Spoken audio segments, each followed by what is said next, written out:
জাহান্নামীদের প্রথম সংবর্ধনা দেয়া হবে গরম পানির সংবর্ধনা। জাহান্নামীর একটা করে ঢুকবে, উপরে এক বালতি করে গরম পানি, ওই গরম পানিতে পুরো গা পুরো দেহ ঝলসে যাবে। এরপরে ফেরেশতারা হাতুড়ি নিয়ে দাঁড়িয়ে থাকবে, পিটানো শুরু করবে। পিটাতে পিটাতে মাসেল গুলোর হাড্ডি গুলো থেতলে যাবে। জাহান্নামের আগুনে জ্বলতে জ্বলতে যখন চামড়াগুলো গোশতগুলো ঝলসে যাবে, রব্বুল আলামিন নতুন করে চামড়ার গোশত গায়ের মধ্যে ফিট করে দিবে। ওই চামড়া গোশত আবার ঝলসাবে, আবার ফিট। আযাবটার মজা যেন ভালো করে টের পায়।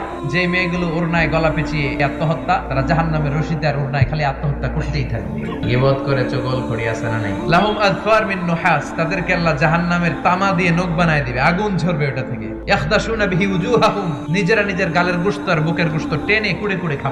ওদের ব্যথা চিৎকারে পুরো জাহান্নামটা থারথার করে কাঁপবে। যারা যাকাত দেয় নাই, জাহান্নামের টেকো সাপ 70 গজ জমিনে ঢুকে যাবে। আবার সাপ ওখান থেকে ছোবল দিয়ে বের করে কোমর থেকে পেঁচাতে পেঁচাতে গলার মধ্যে একটা বান দিয়ে বলবে, আনা মালু আনা কানজু।